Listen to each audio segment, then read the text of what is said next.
2022년도 문제 풀어보도록 하겠습니다. 자, 다음은 수학사의 활용에 대해 논의하고 있는 교사의 대화라고 합니다. 자, 그러면 우리는 질문을 읽기 전에 이 문제를 먼저 봐주도록 하겠습니다. 자, 방정식의 일반회를 나타낼 수 있게 되었다는 점. 자, 방정식의 일반회를 나타낼 수 있게 되었다는 점에서 밑줄 찐 기억에 확대된 문자의 사용 범위를 구체적으로 쓰세요. 자, 지금 문자가 나왔어요. 문자가 나왔으면 우리가 대수적 발달 단계를 물어보고 있는 거라고 생각하면 되겠죠. 자, 그리고 밑줄 친 니은이 뜻하는 용어. 자, 니은이 뜻하는 용어가 뭔지 쓰고 밑줄 친 디귿에서 수학을 교육적으로 활용한다는 것의 의미를 설명하는 문제가 되겠습니다. 자, 그럼 우리는 우선 문자의 사용 범위, 확대된 문자의 사용 범위가 어떻게 되는지 보기 위해서 우리는 대수 발달 단계, 대수를 문자라고 생각하시면 돼요. 대수 발달 단계를 봐주겠습니다. 자, 대수 발달 단계는 바로 언생기로 이루어져 있죠. 자, 언은 언어적 대수 단계, 그리고 생은 생략적 대수 단계, 그리고 기는 기호적 대수 단계가 되는 것을 알 수가 있겠어요. 여기서 대수라는 것은 문자라고 편하게 생각해 주세요. 자, 그러면 언어적 대수 단계에서는 뭐예요? 자, 언어적으로 이 문자를 사용했다라는 거니까 문자나 이 방정식을 사용하지 않았겠다. 자, 다시 적어줄게요. 일상적인 언어를 사용하고 부호 같은 기호, 문자를 사용하지 않았다는 거죠. 자, 그러면 생략적 대수 단계에서는 뭔가요? 자, 대수를 생략했다. 그러니까 문자를 생략했다라는 거죠. 그러니까 생략 기호를 사용하고 미지수 표현을 위해서 문자를 사용했다는 거죠. 미지수가 처음 사용되고 미지수 표현을 위해서 문자가 사용됐다. 자, 그러면 기호적 대수 단계에서는 어떻게 발전이 되었을까요? 지금 이 생략적 대수 단계에서는 미지수 표현을 위해서만 사용을 한 거예요. 즉 x면 x를 표현하기 위해서만 활용이 되고 그랬는데 이제 문제의 미지 양뿐만이 아니라 주어진 양을 계산하는 데도 이어진다라는 것을 알 수가 있죠. 주어진 양을 계산하는 데도 사용된다. 그러니까 기호적 대수 단계를 다시 설명하면 미지의 양을 말하는 거는 바로 그냥 x 플러스 3은 0일 때 이 x는 뭐야? 이렇게 물어보는 게 바로 이 생략적 대수적 단계에 대해서 해당되는 거고 주어진 양을 나타내는 거니까 어떤 실린더에 물이 이렇게 x리터가 있다. 이렇게 주어진 양을 나타낼 때도 이 기호적 대수 단계에서는 이제 이 미지수가 이용된다라는 것을 알 수가 있는 거죠. 자, 이해가 되셨나요? 자, 그리고 그러면 이제 니은이 똑같은 용어는 니은을 봐야 될 것 같고 교육적으로 활용하는 것 문제를 보면서 해결해야겠죠.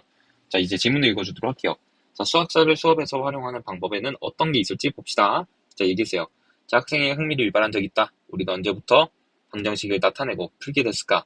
문제 풀이를 일상 언어만으로 기술했지만 지금 일상 언어로만 기술했다고 나왔어요. 일상 언어로. 그러니까 지금은 이 부분은 언어적 대수 단계겠죠. 자, 약 3세기 디오판스 토에 미지수를 문자로 표현하였고 자, 미지수를 표현한 거죠.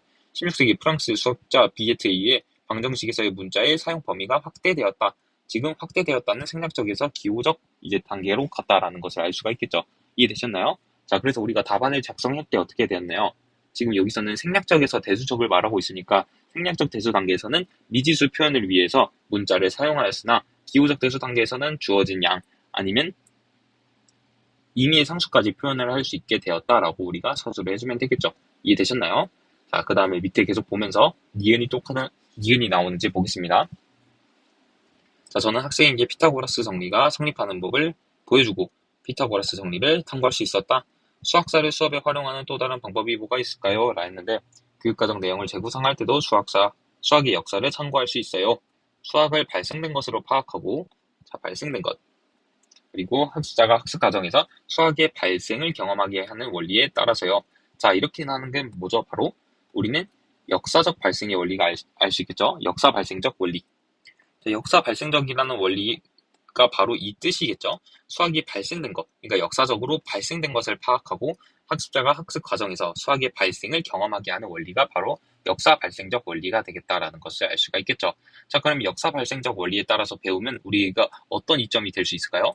이렇게 수학 같은 지식이 그냥 원래 이렇게 있는 지식이 아니라 역사에서 이렇게 발생된 것을 직접 경험하고 체험하면서 하다 보니까 아, 수학이라는 것이 발생되었구나. 그러니까 학생들이 조금 더 흥미를 갖고 좀 더 수월하게 문제를 해결할 수 있겠죠.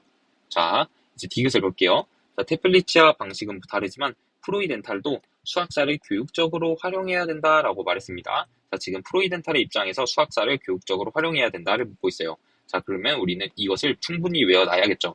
프로이덴탈은 어떤 것을 말했나요?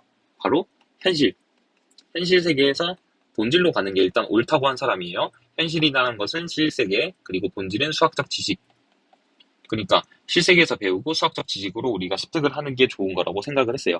자, 근데 프로이덴탈이 말한 수학사를 교육적으로 활용하는 것은 뭐냐 생각을 해보면 우리가 이 역사 발생적인 원리로 공부하는 것은 오케이, 그거는 좋아, 좋은데 우리가 역사만 따라가지 말고 지금 시대가 많이 바뀌었으니까 현실이 예전과 다를 거잖아요. 그러니까 옛날의 현실과 지금의 현실이 다르잖아요. 그러니까 이 현실을 반영하여서 우리가 수학적 지식을 배우자. 이거를 바로 프로이덴탈이 말한 게 수학사를 교육적으로 활용하다라는 것이에요.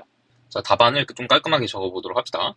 자, 프로이덴탈이 말한 수학사를 교육적으로 활용해야 된다는 것의 의미는 역사 발생적은 오케이. 역사 발생적 원리를 따르기는 하는데 그대로 재현하는 게 아니고 교사의 이제 적절한 안내에 따라서 학습자가 스스로 활동을 통해서 수학 개념을 현실로부터 수학화 과정으로 재발명하는 거죠. 그게 바로 우리가 어떻게 말한다? 바로 안내된 재발명을 통해서 지도하는 것을 의미하는 거죠.